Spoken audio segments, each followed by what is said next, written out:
اور ماں باپ کے ساتھ بھلائی کرو، اور رشتہ داروں اور یتیموں اور مسکینوں سے اور لوگوں سے اچھی بات کہو۔ یہ اللہ رب العزت جو عبادت کے حکم ہے اس سے پہلے، یہ جیسے نماز ہے، حج، زکوٰۃ سے پہلے یہ انسانیت کے حکم دے رہے ہیں کہ یہ سب کو تمہیں پہلے کرنا ہے۔ مطلب احسن سلوک، ایک انسان دوسرے انسان کے لیے، اس کے لیے خیر کا ذریعہ بن جائے۔ اور پھر اس کے بعد اللہ رب العزت فرماتے ہیں اور نماز قائم رکھو۔ اتنے سارے کام کرنے کے بعد اللہ رب العزت فرماتے ہیں کہ نماز قائم رکھو اور زکوٰۃ دو، پھر تم پھر گئے۔ جب زکوٰۃ کی بات آتی تو انسان اتنا زیادہ سوچتا ہے دینے کے لیے کہ یہ تو میرے محنت کے پیسے ہیں، یہ میں ایسے کیسے دے دوں۔ جہاں پر زکوٰۃ کی بات آتی ہے اور پھر اس انسان کے ساتھ کرنا تو بڑا مشکل ہوتا ہے جس سے ہمیں کوئی خیر نہ مل رہی ہو، اور وہی سب سے بڑا احسان ہے، کیونکہ پھر ہم وہ چیز اگر ہم اس کے ساتھ کرتے ہیں، اگر کوئی پریشان ہے اور لیکن وہ ہم سے ہم جب اگر اس کے ساتھ خیر کے کام کرتے ہیں، وہ ہمارا احسان نہیں مانتا ہے تو ہمیں یہ لگتا ہے اس کے ساتھ کرنا ہی بیکار ہے۔ نہیں، اگر ہم کسی کے لیے کر رہے ہیں تو وہ ہم اللہ کے لیے کر رہے ہیں۔ اور یہ چیز بہت بڑی بات ہے کہ آپ کو کسی سے حسن سلوک نہ ملتے ہوئے بھی آپ اس کی مدد کریں، تو وہ اللہ کے لیے آپ نے کیا ہے۔ آپ نے اپنے لیے اس کے ذریعے آپ کو خیر ملے اس لیے نہیں کیا آپ نے کہ آپ کی وہ تعریف کرے، آپ کی عزت کرے، بلکہ صرف آپ نے اللہ کی محبت کے لیے اس کے ساتھ کرا۔ یہ بہت بڑا خیر کا کام ہوتا ہے۔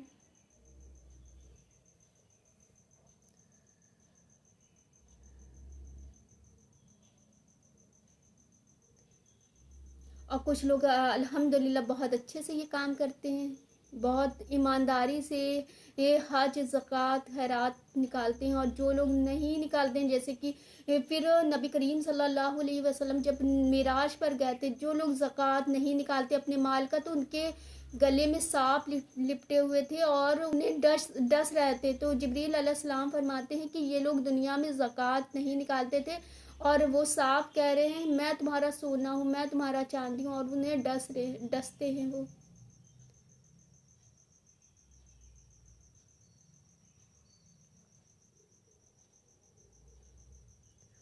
آگے اللہ رب العزت فرماتے ہیں تو جو تم میں ایسا کرے اس کا بدلہ کیا ہے مگر یہ کہ دنیا میں رسوا ہو اور قیامت میں سخت تر عذاب کی طرف پھیرے جائیں گے۔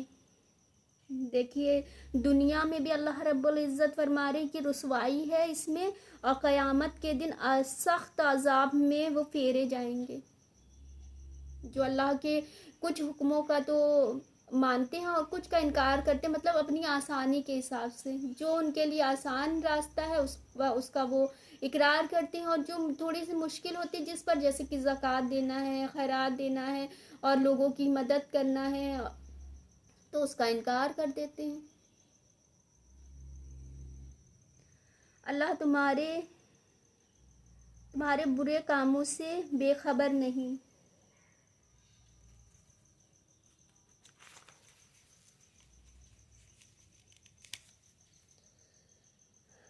یہ ہیں وہ لوگ جنہوں نے آخرت کے بدلے دنیا کی زندگی مول لی، تو نہ ان پر سے عذاب ہلکا ہو اور نہ ان کی مدد کی جائے۔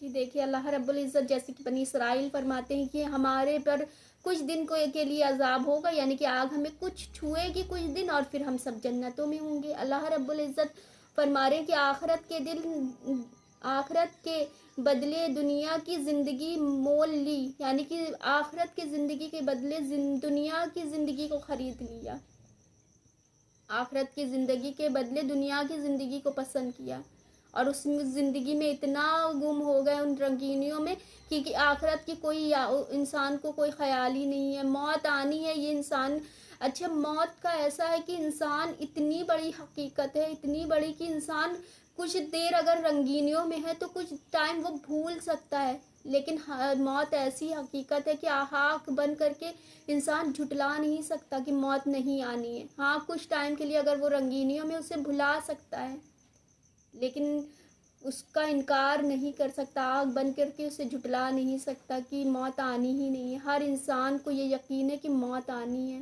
برحق ہے. موت ہر انسان کو آنی ہے، چاہے وہ امیر ہو، چاہے غریب ہو، چاہے بد ہو، چاہے جیسا بھی ہو. ہر انسان کو، چاہے نیک ہو، ہر انسان کو موت کا مزہ چکھنا ہے.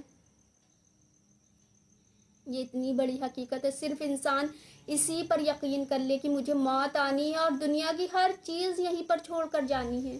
دنیا کی ہر چیز یہیں پر چھوڑ کر جانی ہے. دیکھیے ہم سے پہلے لوگ آئے، وہ یہ کہتے چلے گئے یہ میرا ہے، یہ میرا ہے. ہم آئے، ہم بھی یہی کہتے ہیں کہ یہ میرا ہے، یہ میرا ہے. ہمارے بعد آئیں گے لوگ، وہ بھی یہی کہیں گے کہ یہ میرا ہے، یہ میرا ہے، اور سب چلے جائیں گے. دنیا میں کچھ کوئی اپنے ساتھ نہیں لے جانے والا، صرف یہ کہتے کہتے چلے جاتے ہیں اس دنیا سے. اگر انسان کے، اور حقیقت تو یہ ہے کہ جو اس سانس کو ہم ہر وقت لیتے ہیں وہ بھی ہماری نہیں ہے. حقیقت تو یہ ہے کہ جو سانس اتنے ہمارے قریب ہے وہ بھی ہماری نہیں ہے. وہ بھی ہمارے جسم سے آخری وقت میں، جب آخری وقت ہوتا ہے، وہ بھی انسان کے جسم سے جدا ہو جاتی ہے. اور صرف اگر کچھ ساتھ رہتا ہے تو اس کا ایمان، جو دنیا میں بھی اس کے ساتھ ہوتا ہے اور مرنے کے بعد بھی اس کے ساتھ ہوتا ہے، اس کا ایمان. تو اصل جو ہمارا جو کمایا ہوا مال ہے وہ ہمارا ایمان ہے، جو ہماری دنیا میں بھی ہمارے ساتھ ہوتا ہے اور مرنے کے بعد اور آخرت میں بھی ہمارے ساتھ ہوگا انشاءاللہ. تو اصل جو ہمارا مال ہے وہ ہمارا ایمان ہے. تو ہمیں اس پر محنت کرنی چاہیے جو ہمارے دنیا میں بھی ساتھ رہے اور ہمارے مرنے کے بعد بھی ساتھ ہو، جس سے ہماری قبروں میں بھی آسانی ہو اور آخرت میں بھی آسانی ہو انشاءاللہ. تو ہم اس پر تو محنت کرتے نہیں نا. ہم دنیا کی چیزوں پر محنت کرا کرتے ہیں کہ یہ میرا ہے، یہ زمین میری ہے، یہ جائیداد میری ہے. ہم اس پر محنت کرتے ہیں، ان چیزوں پر جو چھوڑ کر چلے جانا انسان کو. اور جو اصل چیز ہے ایمان، اس پر ہم کو کوئی غور و فکر ہی نہیں، نہ کوئی انسان کو کوئی کہ ہم اس پر محنت کریں جو اصل ہماری دولت ہے. تو آج کا سبق اتنا ہی ہے. تو اپنے آس پاس لوگوں کا خیال رکھیں، خوش رہیں، خوشیاں بانٹیں اور ایک دوسرے کو اپنی دعا میں یاد رکھیں. تو چاہتے ہیں فی الحال تو آپ سے اجازت. جزاک اللہ خیر.